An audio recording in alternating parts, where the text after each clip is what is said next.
So, Logan, how about that? That dungeon was certainly a thing, don't you think? Just right off the bat with I can't chipmunk my voice offline. Reason for that is because we're going incredibly out of our way at the moment. If it wasn't for the fact that I still don't have the level 2 sword yet, and if I had remembered during Turtle Rock that I was planning on picking it up during Turtle Rock, we wouldn't be chipmunking. That probably would have helped a bit, but then again, it didn't seem like it was that difficult comparatively. My rack got stuck in my Do I want to know the context of that?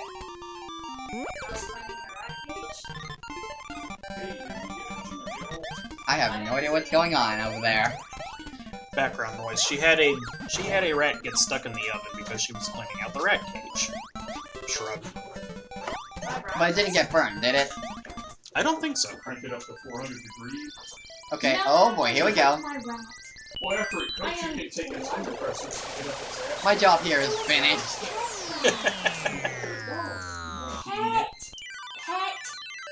Imagine if that had actually landed on Link. That would have been bad. Well, it kind of did land on Link. I didn't poop in your oven. So say hi to YouTube, everybody.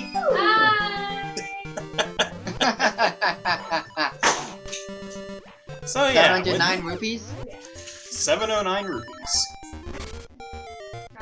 So, what's the final dungeon? I think my voice cracked a bit. In the words of Wesker, you will give me an egg. Oh boy. Oh, the egg of the windfish. Yep, that is our final dungeon. But in order to be able to navigate it, we first have to go back to the village and learn some information. Oh boy. Yes. Sitting there like Johnny Bench. Do you remember when I said it would be necessary to get the magnifying lens? Huh. Well, as soon as I start moving again. Go ahead and get those ready. So, all sorts of books in the library. I think I remember reading these. Well, there's even a book on the bookshelf. But there's one book in particular, Dark Secrets and Mysteries of Kahalant. Do you really want to read it?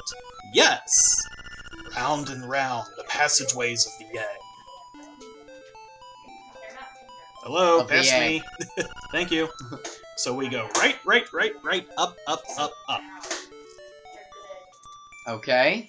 This is the path we have to take through the Windfish's egg to get to the final boss. Actually, I think This book reeks of secrets. Yes, it does.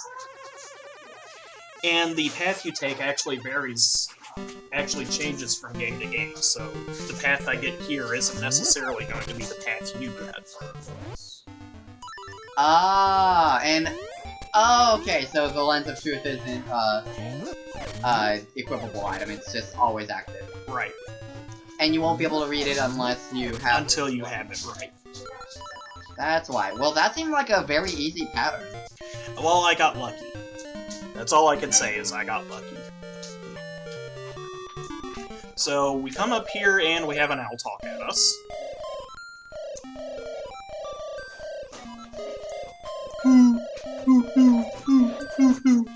Knocked out. Okay. And we finally get to play the Ballad of the Windfish. Title drop! Wait. Is this seriously the end of the game? This is the end of the game. No final dungeon? The egg is the final dungeon. Are you going into the egg, or...? Yes, we are opening the egg. Okay. For a second I was worried that that was really just it. Well, given this final dungeon, it may as well be. We have some epic music to listen to.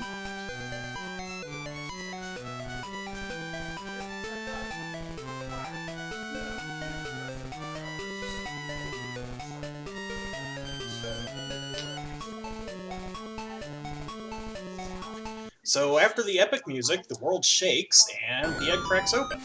And we have an owl talking at us. Didn't you just talk at us? Bit much there for...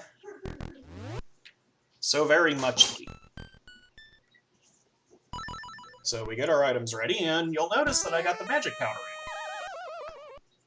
out. So we go right. Oh, okay, that was supposed to happen. We go right.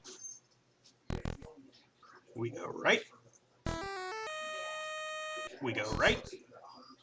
And We go up, up. up, up, up. We go up. We go up. And pit.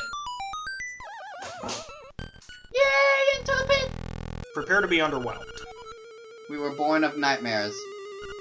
To take over this world, we made the windfish sleep endlessly.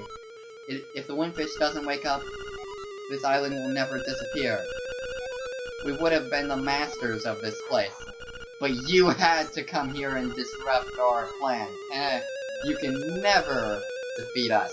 Let's rumble! Now, if you're playing the black and white version, and you've never played Link's Awakening before, you'll get stuck here. Oh, I can see why. The sword does not affect this thing. In fact, the only thing that affects this thing is the magic powder. If you're playing the DX version, you have a little bit of an advantage in that the color dungeon already has precedent. But this is usually a sticking point. So that's phase 1. So we go ahead and get ready for phase 2 and 3. Get ready for phases 2 and 3. And it's the Nightmare of Agonet. Oh boy. It's tennis! Yeah, but sometimes the tennis balls explode on you. Oh, so you better be wary about it. Well, that's why I got the feather ready. Okay, so the ones that explode are marked? They look like that. Ah. It even sounds like Algen when he teleports.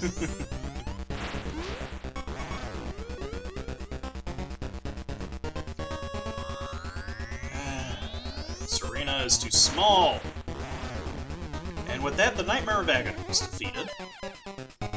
Now we go to phase 3, the Nightmare of Moldor. Oh god, the worst of them all! Well, frankly, he's even less threatening than the first boss of the game because there isn't even a pit to knock you down. He takes more hits, but he doesn't deal near as much damage. Ah. And again, there's no pit for him to knock you down. So now, we have the Nightmare of Ganon. Of course, it has to be Ganon. Well, they had to shoehorn him into here somehow. Well, they didn't do it in Majora's Mask. Well, yeah, because by the time of Majora's Mask, they had grown out of them. Well, I wanted to say they had grown out of shoehorning Ganon into everything. But then Twilight Princess happened. And now you're... We have the Nightmare of... the... Now we have Nightmare of... It's called Nightmare of Landmola, but I don't like calling it Landmola. So we get the boomerang and the feather The out. nightmare. And now, prepare to be underwhelmed. The final boss, and I'm putting his name at the bottom of the screen because I don't want to mispronounce it. Think of a goat. Oh my gosh. Yeah. Well, at least this isn't as underwhelming as I was expecting when you told me to be underwhelmed. Wait for it. Wait for it. There's a reason I chose the boomerang. Well, I'm saying overall, since it's that multi-phase boss battle. The absolute final phase of the boss dies in one hit to the Oh. Oh. Yeah. Talk about underwhelming. But is it affected by anything else? Yes, you actually can shoot it in the eye with arrows. In fact, you're supposed to shoot it in the eye with arrows. So that's how it's supposed to be fought, I see. Yeah, it's just it takes 16 arrows. It's so much easier to hit it with the boomerang, even though the hitbox is a little wonky. And we have an owl talking at us. Oh boy, is this going where I think it's going? Where do you think it's going? I think this is pointing toward I am the guardian of his dream world, but one day the nightmares entered. Is he the windfish? In a way, he is. Are you serious? he's the guardian of the windfish's dreams, so he is part of the windfish. Okay. Speaking of... Mode 7! or at least as I Mode am 7 the as you can get on the windfish. Game Boy. Long has been my slumber, in my dreams an egg appeared, and was surrounded by an island with people, animals, an entire world. But verily, it be the nature of dreams to end. When I dost awaken, covalent life will be gone. Only the memory of this dreamland will exist in the waking world. Someday thou may recall this island. That memory must be the real dream world. Come, thief, let us awaken together. How is my windfish voice? I'll fix it in post. Thanks.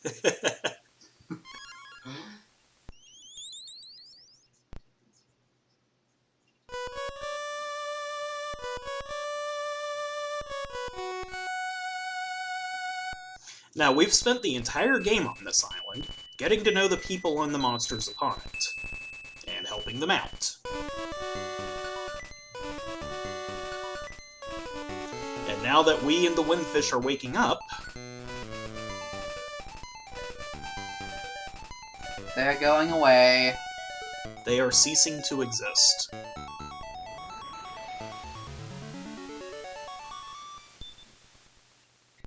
Meanwhile... oh noes!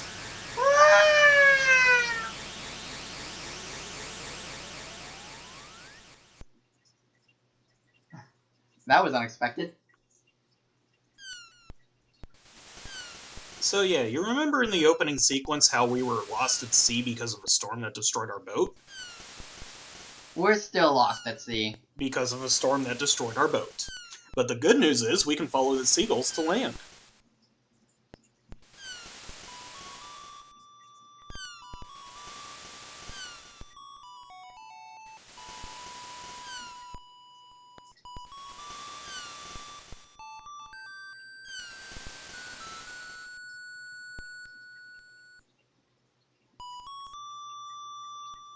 So how does the ending change if you died? Other than... It'll be obvious, because at the very end there'll be stuff that doesn't happen. Okay, so the windfish does appear, but... Right. And by that I mean in the death ending.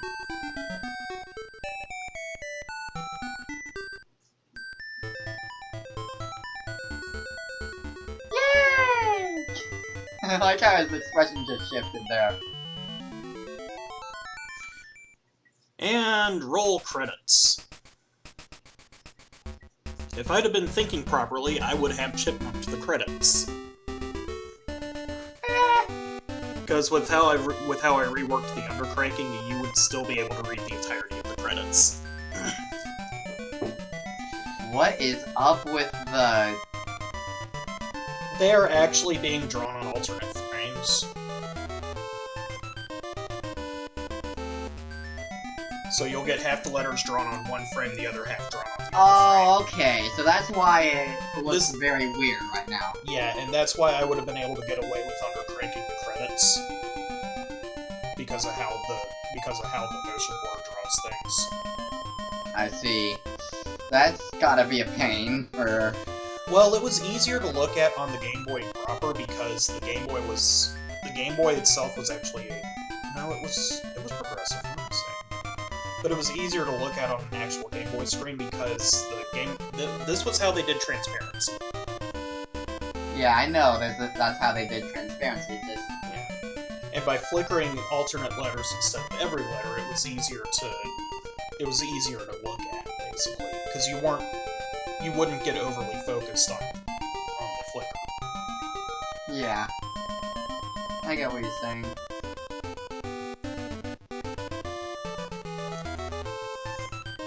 And the next time we see anything resembling a windfish would have been Skyward Sword.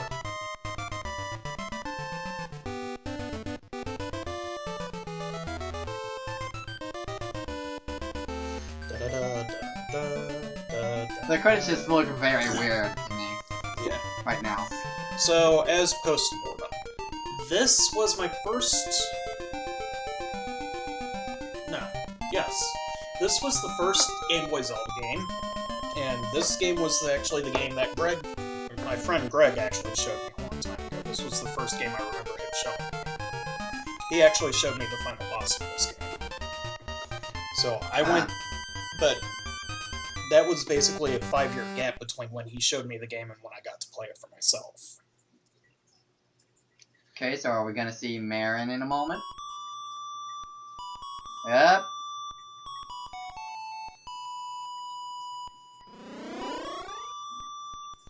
Hi there, Seagull. Marin.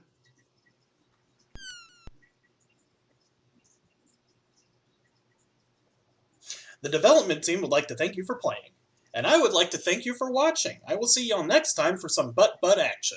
Until then, winners don't lose frogs. Winners don't lose frogs! Butt action?